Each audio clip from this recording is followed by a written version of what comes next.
Heads up, players. Sean Connery, it's still your board.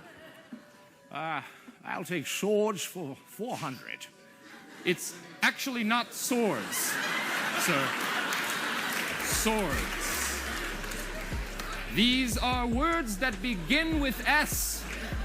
Hey everyone, Stacks here. Welcome back to the channel, guys. And today I'm talking some news that's coming out of C2E2's X panel. And some of the biggest information coming out of that panel is the announcement of the July Summer 2020 crossover event that's going to be written by Jonathan Hickman, assistant written, I guess, or co-authored, I don't know how you say it, by Tini Howard. The description I received was that he was going to be writing the tent poles of the storyline, and she would be handling a lot of the rowing, basically. And this event is going to be called 10 of Swords. And while Hickman is refusing to say this is an event, it's a 15-issue crossover. I'm not sure if it's going to have an actual event book, like you're going to get a 10 of Swords number 1 through 3 or 4. But it is going to touch a lot of your major X titles that are out there. It'll all focus on one big storyline that's going on. And we have a little bit of summary for that I'll go over in a minute. I already mentioned that this is going to be a July event, but you're going to see the first issue for this, or the first hints of it, during Free Comic Book Day on the 2nd of May. So real quick, I'll do the summary description from Marvel.com, and then I'll go into some speculation of my own. This is from Marvel.com saying, threatened by powerful forces from the unknown, 10 mutants will rise up to defend their home. Arming themselves with legendary blades, both new and familiar, mutantkind will finally meet its mystical destiny, impacting the entire X-Men franchise and setting the stage for the future of mutantkind. X of Swords, or 10 of Swords, will be a modern X-Men epic that both longtime and new X-Men fans can't miss.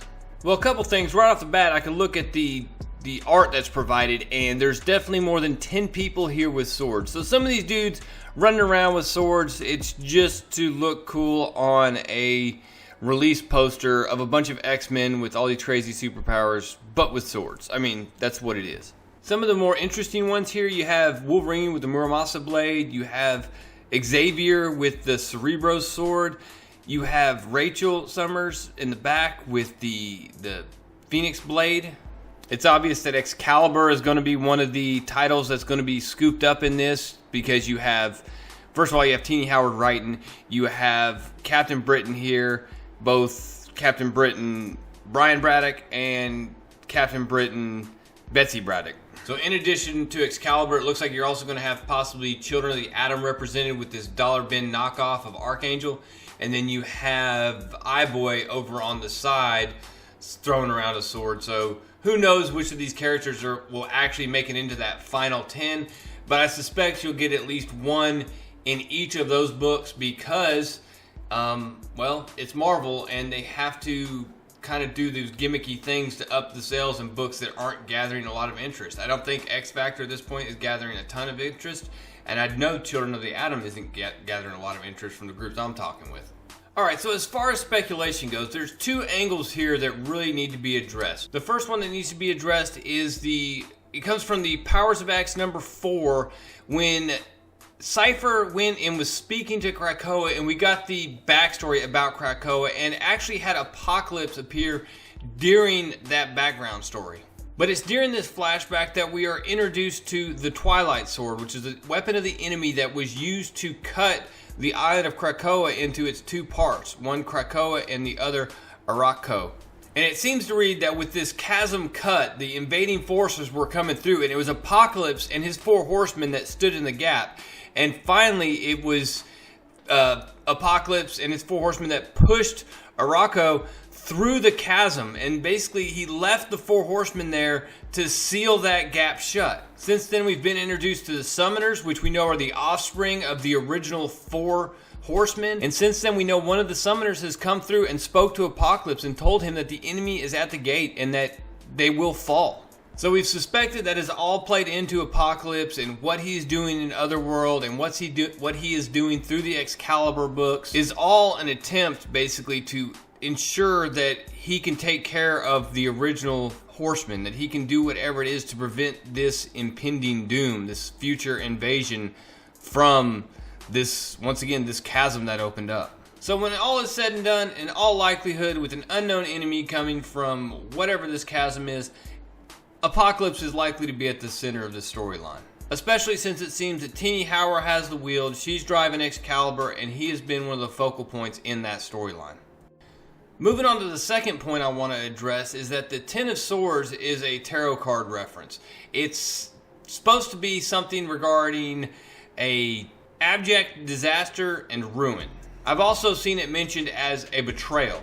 But the card for it is literally a dude laying down with 10 swords in his back. Seems like a bit of overkill, but it is what it is at this point. This isn't the first time we've had tarot cards referenced in the House of X, Powers of X, Dawn of X storyline. Jonathan Hickman brought them up, I think it was back in House of X #1, where we had these three cards, the Magician, the Tower, and the Devil. We had the first one, the Magician, which was Rasputin, which was one of the Chimera mutants, who was pretty awesome and was eventually, during the last battle, consumed in the black hole into the singularity by Zorn, when all of that stuff went down and he pulled his mask off and just told all the Nimrods basically to, you know where to go. By the way, with her power sets, her being able to phase, the metal skin, everything that she can do, I'm telling you, that's a future storyline if you go back and read as to what is at the center of a black hole during Powers of X. But let me get back on track. So you had the Magician, which I just talked about, the Tower, which we've seen, which looks very much like the one on Krakoa that we just had Nightcrawler show us teleporting into, and it served as the monolith to Ascension during the Powers of X storyline. And then the final card was one of the Cardinal Chimeras that we saw that looked like Nightcrawler, and these all ended up being pacifists. But with these three cards, you can either say that, look, it's either these are things that have already occurred now where we're at in the storyline, or these are possible future storylines that Hickman has yet to roll out. Because even though these characters have been introduced, we haven't got a lot of detail on really any of them at this point. And as far as this Ten of Swords tie-in, I believe this has to do with a betrayal that was hinted at back in Powers of X #6. One of the first things I noticed for whatever reason is that Magneto appears nowhere on this arc. Of all the big names that should be on there, Magneto should probably be one of the ones that you would see at the forefront. And what this made me think of was an entry in Moira's journal back in Powers of X #6. Entry number 52, where it says, "We have lost Magneto. I had hoped, given the opportunity, to help make him a better man. Instead, all we have made is an enemy. I am just as bad as they are, if not worse." Now, this was entry number 52 in Moira's journal, and it was followed later by entry number 57, where she becomes they basically fake her death. This entry has bothered me ever since I've read it, because in the next scene, Moira is talking with Magneto and Professor Xavier, and they're talking about establishing Krakoa. So how far would they be willing to go to have Eric's support? That journal entry has bugged me for some time, and I've waited for the other boot to drop on it, and I still don't have it. So I'm going to keep probably bringing it up, because it's one that just doesn't sit right with me, because it makes me wonder, how far would Charles go to have Magneto's support in all of this? Alright, well, enough speculating, because I'm going to go off in the weeds if I don't stop. So, my initial thoughts on this Ten of Swords. In my opinion, the first thing that should have happened is somebody should have stopped everything and said, we're not calling it Ten of Swords. We're going to call it Swords of X, and you're going to do that, because we can't market Ten of Swords because it's goofy. Sometimes I think writers try to be too cute, and this is a prime example of somebody trying to be too cute with something.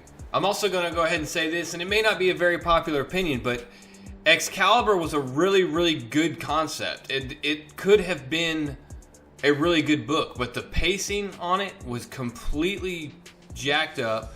The dialogue on it was pretty bad, and people's actions in the book were completely nonsensical at times. And some of the characterizations were also pretty bad. I mean, go look at Gambit in that book and just prepare to just roll your eyes, because it just bugged me to the point where I'm not reading it at this point. It fell so far off my radar, I don't even know if number 7 is out yet or not. I'll just say that Tini Howard was probably not your strongest pick to come out of the gate with your first post House of X, Powers of 10, big crossover event. For her to lead the way on this, I think is probably a mistake. And for anybody who's going to sit there and say, well, you got to give her a chance. Like, I already gave her a chance. I read 6 issues of Excalibur, and it was bad. I also tried to read her Thanos book, which was horrible.